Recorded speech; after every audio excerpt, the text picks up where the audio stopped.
Okay mga kamista, good morning sa akin o good afternoon sa inyo naman, malapit ng mag-good morning. So meron po tayong isang pag-uusapan ngayon na medyo mainit pa at talagang niyayanig ang buong Pilipinas ng balitang ito. At siguradong lahat ng sulok ng Pilipinas ay nanginginig or dahil sa dagundong ng balitang ito, mga kamista. Ito ay tungkol po kay BP Sara. So isa na naman pong isyung ito ang pag-uusapan natin. Medyo magbibigay lang tayo ng comment at reaksyon. Kaya kayo, kung meron kayong magiging comment o reaksyon, pakilagay lamang po sa comment section. At bago po natin pag-usapan yan, mga kamista, kung ikaw man ay bago sa panonood nitong aking vlog, iniimbitahan po kitang mag-subscribe, paki-like and share na rin po itong ating video para po dumami po yung ating community, mga kamista. So eto na po, without further ado, pag-usapan po muna natin itong nangyari. Bibigyan ko kayo ng konting hint and then may papanoorin kayo o papakinggan na video na ito po ay isang balita na parang documentary or mga tawag dito, yung tinatawag na natin special report o mga exclusive report ng mga tawag dito, mga reporter. So pakinggan po muna natin bago tayo magbigay ng mga komento at tawag dito, konting reaction, mga kamista ha. Eto, pakinggan po ninyo ha. Walang bagman ikinanta na suportado ng Pogo at drug lords si VP Sara. Ang kontrobersyal na mga magnetic lifter na ginamit sa pagsmuggle ng shabu na nagkakahalaga ng bilyones, itinuro sa mister ng pangalawang Pangulo. Narito ang ating exclusive politiko update. Hawak ngayon ng Abante at Billionaire News Channel ang kopya ng 5 pahinang notaryadong sinumpaang salaysay ng isang Ramil Lagunoy Madriaga. Matapos kong Okay, putulin lang natin sandali ha. Si Ramil L. Madriaga ay isang close-in security at very close kay BP Sara. Siya ay classmate, kung hindi classmate, siya ay batchmate ni BP Sara sa San Sebastian College of Law. So mga kamista ha, ito ang taong sinasabing parang sisira at gigiba talaga sa reputasyon ni BP Sara. So ituloy natin, mga kamista. Ang abogado ni Madriaga na una lang binanggit na naging abogado rin siya ni Kerwin Espinosa. Sa eksklusibong panay. Okay, so bali yung gumawa ng affidavit o nag-execute ng affidavit, ito ay sa pamamagitan ng lawyer niya. Hindi ito basta ipinasa lamang o pinabasa sa kanya ha, mga kamista. So ito may lawyer siya na pumupunta sa kanya sa BJMP para bisitahin siya. At itong lawyer na to ay napabalitang siya rin ang abogado ni Kerwin Espinosa. At siya ay kinontak ni Ramil Madriaga kasi he feels na parang nanganganib ang buhay niya. Kaya kinakailangan maglabas na siya ng mga nalalaman niya. At dito nga niya isiniwalat ang lahat sa lawyer niya na ito. At nabuo po ito sa pagpunta-punta o pagbisita ng lawyer na ito kay Madriaga. Tuloy po natin. Sinabi ni Attorney Raymond Palad na nag-reach out sa kanya si Madriaga matapos makaramdam ng pangamba kasunod ng ilang beses na umanong pagbisita sa kanya ng mga taong konektado kay Vice President Sara Duterte. Lately kasi may mga dumadalaw sa kanya doon na sinasabi niya na tao or identified kay BP Sara. And nagwo-worry din siya doon sa safety niya ron sa loob, kaya talagang minsan gagawa ng paraan niya na matawagan kami para lang magkaroon ng urgent visit sa kanya para masabi niya yung nalalaman niya. Nakakulong sa BGMP facility si Madriaga matapos siyang madiin sa 3 counts ng kidnapping na kanya daw ngayong pinababasura sa korte. Okay, mga kamista ha, itong si Attorney Palad, kumbaga, pumupunta lang siya roon dahil nga siya ay kinontak mismo ni Madriaga dahil nga kagaya na nasabi ko, nanganganib niya sa kanyang buhay. Actually, hindi lamang naman po yung mga connected kay BP Sara ang bumibisita sa kanya. Hindi naman nasabi ni Madriaga kung ano sinasabi sa kanya nun. Pero si BP Sara ay pumupunta din sa kanya this oras ng gabi para bisitahin siya. At ayon po sa chismis o report, meron pong pinag-uusapan o kinukumbinsi po ni BP Sara itong si Madriaga na ibigay sa kanya, ibigay yung mga pangalan ng anak niya at sabi, bibigyan daw po ng scholarship at siya na raw bahala magpaaral at kinukuha po yung address kung nasaan yung kanyang pamilya, yung kanyang mga anak. Pero hindi po ito ibinigay ni Madriaga kay BP Sara. Ayaw niya dahil nakakatunog po siya na baka may mangyaring hindi maganda sa kanyang pamilya. At ito po ay actually sinabi rin sa vlog ni Pebbles Talaquera na sinabi po sa kanya ni Madriaga na nangangamba siya na baka ang kanyang pamilya ay ipadukot o ipapatay. Yun po ay ayon kay Pebbles Talaquera ha. Inuulit po natin, yung pong ganoong akusasyon ay sinabi ni Madriaga kay Pebbles Talaquera at si Pebbles Talaquera ay sinabi naman sa vlog niya na nangangamba raw itong si Madriaga sa kanyang buhay at kaya hindi rin daw po niya ibinigay ang address kung nasaan ng kanyang mga anak ay dahil nangangamba siya na baka ipadukot o ipapatay daw ang kanyang mga anak. So tuloy po natin ha. At o nga pala mga kamista, yung pong counts of yung kanyang kidnapping, ang nagsampa po ng kasong ito according sa mga chismis ay gawa-gawa po itong kasong ito sa kanya. At ang nagsampa po ng kasong ito ay walang iba kundi si Harry Roque.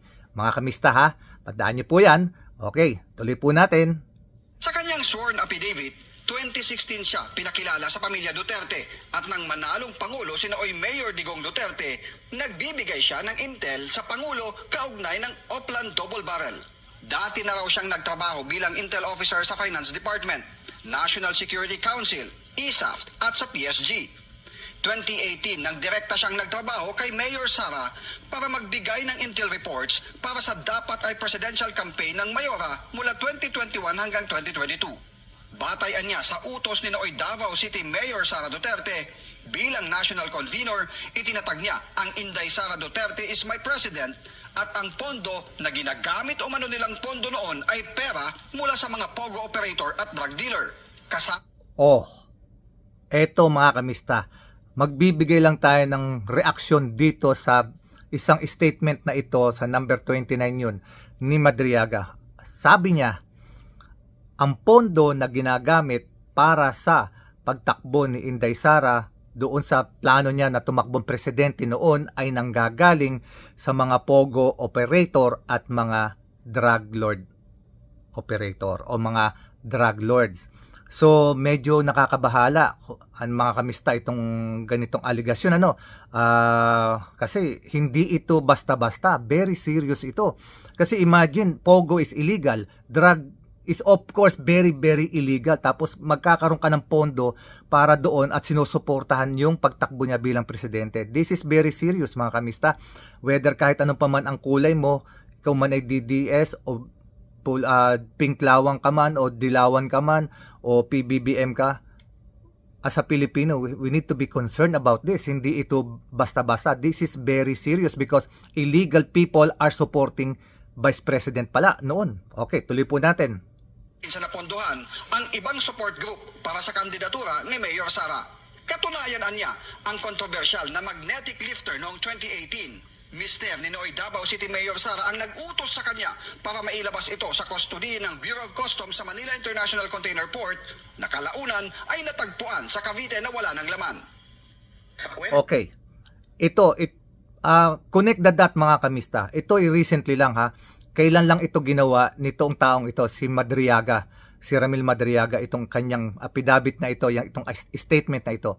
If you will remember, 2018, meron po talagang actually 2018 nga po yun, pero actually na-investigate po yan, inimbestigahan po ulit yan sa Congress, yan tungkol sa magnetic lifter na yan, at ipinatawag po doon si Taguba, yung mga broker na naglabas niyan. According doon po sa investigations na yun, lumalabas na sinasabi ni Taguba na ang kanyang consignee para doon sa magnetic lifter na iyan ay ang Davao Group. Hindi niya direktang sinabi kung sino sa mga Duterte, pero Davao Group daw po ang may roong connection diyan. At kung malalaman, kung sa sinasabi niya sa kanyang affidavit, ang nag-utos sa kanya, inutusan siya ni Manscarpio para kuhanin ang magnetic lifter para ilabas. So ibig sabihin po, yung asawa ni BP Sara na si Manscarpio ay may direktang kaugnayan dito kay Madriaga din, na siya naman pong nagproseso at naglabas para maasikaso yung paglabas ng magnetic lifter na naglalaman po ng mga hinihinalang droga o shabu.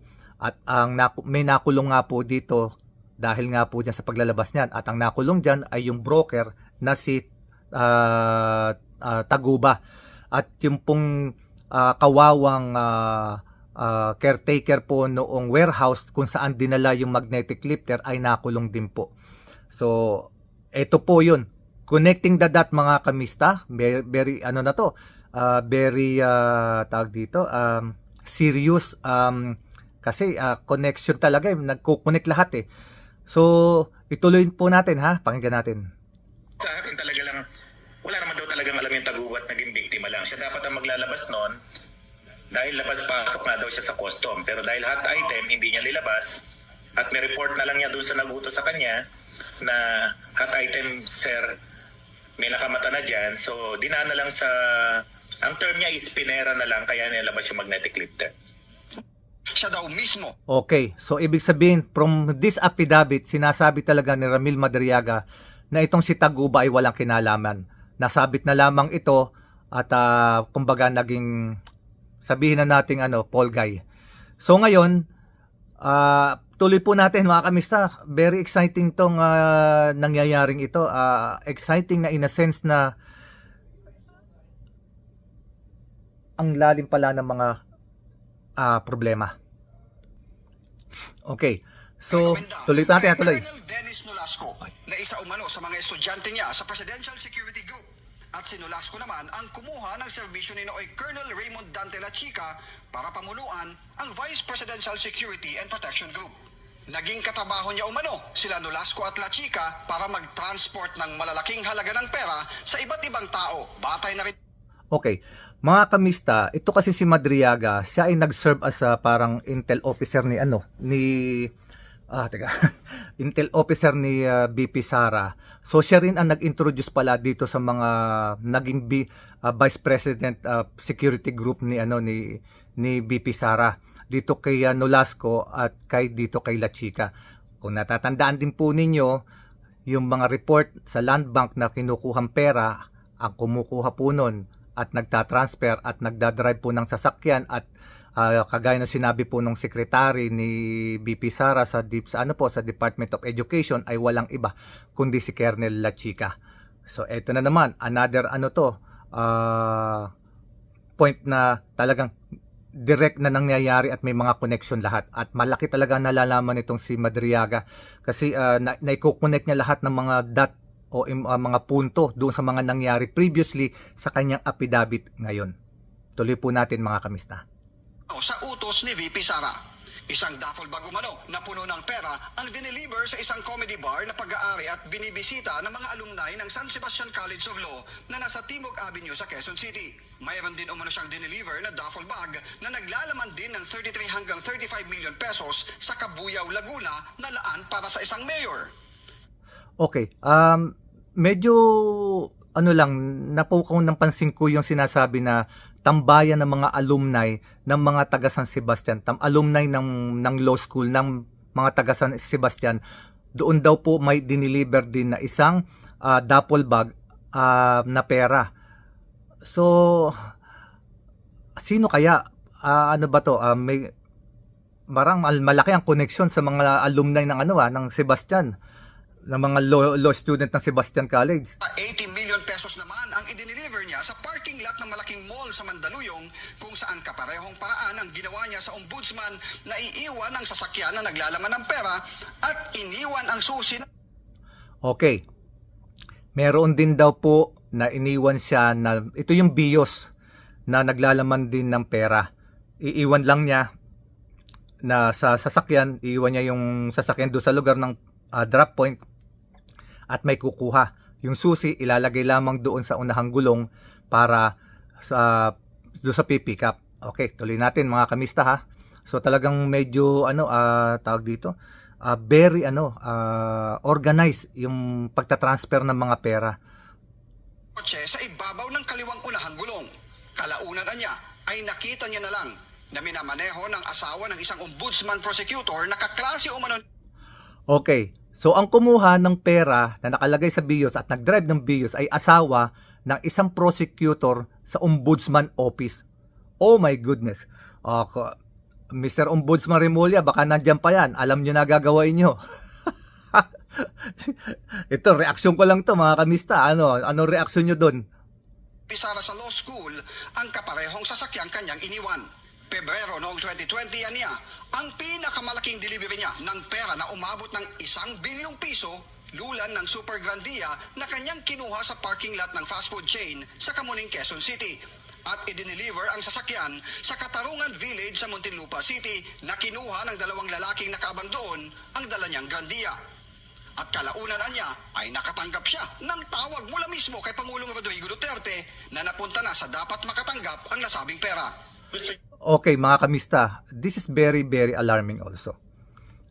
Kasi ang sinabi niya ni Madriaga, mismo pang si Pangulong Duterte at that time ang tumawag sa kanya para i-confirm lang na yung kanyang idiniliver na pera ay nakarating na doon sa taong dapat na makatanggap. So this is very serious talaga mga kamista. So tuloy po natin. Submit to sa Office of the Okay, tuloy natin mga kamista ha. Pakinggan po natin. ng investigasyon kasi nasa power naman ng ombudsman na magpadala ng fact-finding body doon or magpadala ng mga investigador para ma-validate nila yung kwento rito. Sabi ni Atty. Palad na buo ang affidavit batay sa mga sulat kamay mismo ni Madriaga na kanyang isinusulat sa 4 na beses na pagbisita ng abogado sa BJMP facility. Nanotabi. Okay. So, ito po ang sinabi ng lawyer ni Atty. Palad.